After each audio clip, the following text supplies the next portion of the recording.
তো আমি আজকে ন্যানোপ্লাস্টিয়া করব। ন্যানোপ্লাস্টিয়া হলো টোটালটাই একটা হেয়ার ট্রিটমেন্ট, যেটা হলো তো গুড মর্নিং এভরিওয়ান। আমি আজকে চলে এসেছি অ্যাপ্রোডাইট স্যালনে। তো ম্যাডাম আছেন, আমি একটু নামটা বলে দিই। সোনালি। তো আমার কাছে মডেলও আছে। তোমার নামটা একটু বলো। সন্তোষী। কোথা থেকে এসছো? খেলাঘর মরেছি, হাকিমপাড়া। তো হাকিমপাড়া খেলাঘর মোড়ে প্রোডাইট স্যালনে চলে এসেছি। তো আজকে কিন্তু আমরা এনার ওপরে আমি হেয়ারটা দেখিয়ে দিয়েছি। আজকে আমরা কিন্তু ন্যানোপ্লাস্টিয়া করব। আমরা সবাই জানি ন্যানোপ্লাস্টিয়া হলো 60 to 70% স্ট্রেট লুক দেয়। মেন যেটা কোটেক্স লেভেলে গিয়ে এটা খুব ভালো করে রেজুভিনেট করে, নারিশ করে, হেয়ারকে স্ট্রং করে। তো আমি প্রসেসিং শুরু করছি। হেয়ারটাকে প্রথমে ওয়াশ করে নেব, তারপর বাকিটা তোমাদের সঙ্গে শেয়ার করব।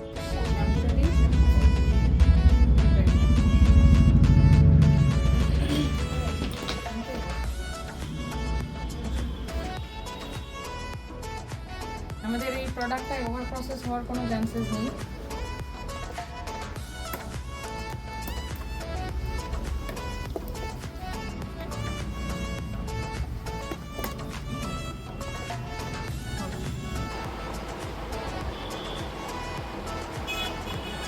তো আমি অলরেডি হেয়ারটাকে ওয়াশ করে ফেললাম, দেখতেই পাচ্ছ। ওনার টোটালটাই হলো কালার কোটেড হেয়ার।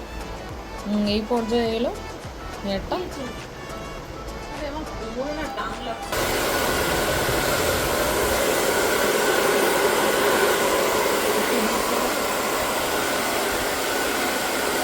দেখতেই পাচ্ছ ট্রিটমেন্টটা। আমরা এটা ইউজ করার আগে খুব ভালো করে শেক করে নেব।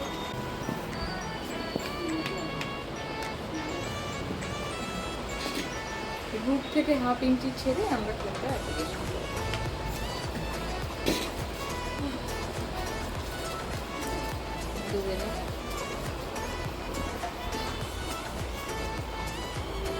ক্রিম যতটা লাগবে আমাদের ততটাই আমরা ক্রিম অ্যাপ্লিকেশন করব। কমপ্লিট করে ফেলেছি ন্যানোপ্লাস্টিয়া, তোমরা দেখতেই পাচ্ছ।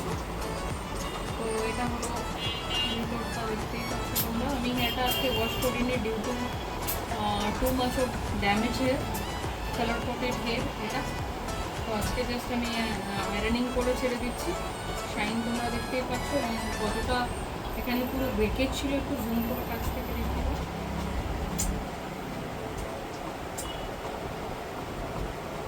তুমি কালকে এটা হেয়ারটা ওয়াশ করবো, আজকে আমি জাস্ট আয়রন করে ছেড়ে দিলাম। ম্যাম প্লিজ একটুখানি দেখে নিন কেমন লাগছে। ভালো। রেজাল্ট দেখে কি মনে হলো মেয়েকে? আমাদের ন্যানোপ্লাস্টিয়ার রেজাল্ট দেখে কি মনে হলো? ছোট করে একটা ফিডব্যাক দিয়ে দিন। খুবই ভালো লাগলো, কারণ দিদিভাইয়ের চুল খুব খারাপ হয়ে গেছিল কালার করতে করতে, আমি নিজেও ফিল করেছি। সেজন্যই আমি বললাম এটা তার অন্য কিছু যাবে না, ন্যানোপ্লাস্টিয়া ছাড়া। ওই জন্য ভালো রেজাল্ট, খুব ভালো আসছে। হ্যাঁ, এটা আরও শাইনটা এনহ্যান্স হবে। মানে কালকে যখন হেয়ারটা ওয়াশ করা হবে, তো এটার যে শাইনটা আছে আরও এনহ্যান্স হবে। তখন আমরা মাস্ক ইউজ করবো। আজকে কারণ গিয়ে সিল্কি সাথে হ্যাঁ, ভালো। একটু কাছ থেকে দেখে দিন, বোঝা যাচ্ছে?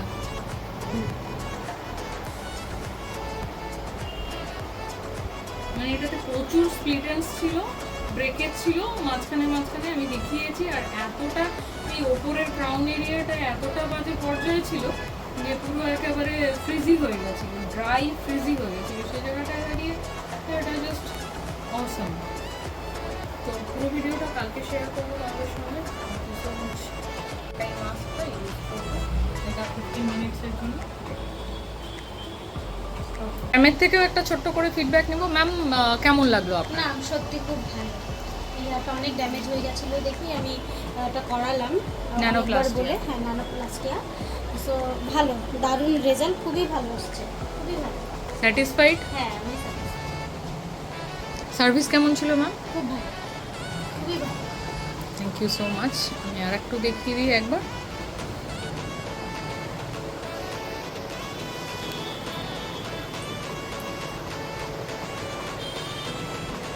আমি কালকে এই পোর্শনটাতে মানে কম করতে পারছিলাম না, এই লেভেলের এটা ড্যামেজ ছিল।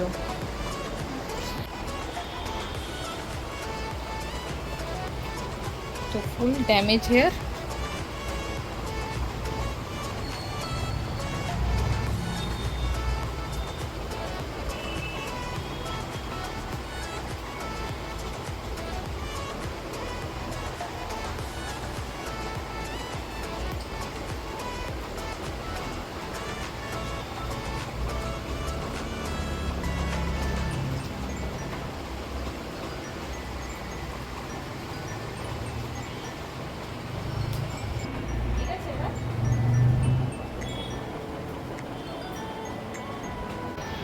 দেখতেই পাচ্ছ তোমরা, এটা হলো ফাইনাল রেজাল্ট। এর কাছ থেকে কে দেখে গো? নাও। আমি চিনতে পারছি না, চিনতে পারছি না কে গো? ও আচ্ছা আচ্ছা, দেখো আমি তোমার নাম্বারটা আমি হচ্ছে দিয়ে সেভ করছি, রশ্মির বাবা দিয়ে সেভ করছি। আমি তো তাই অবাক হয়ে গেছি। আচ্ছা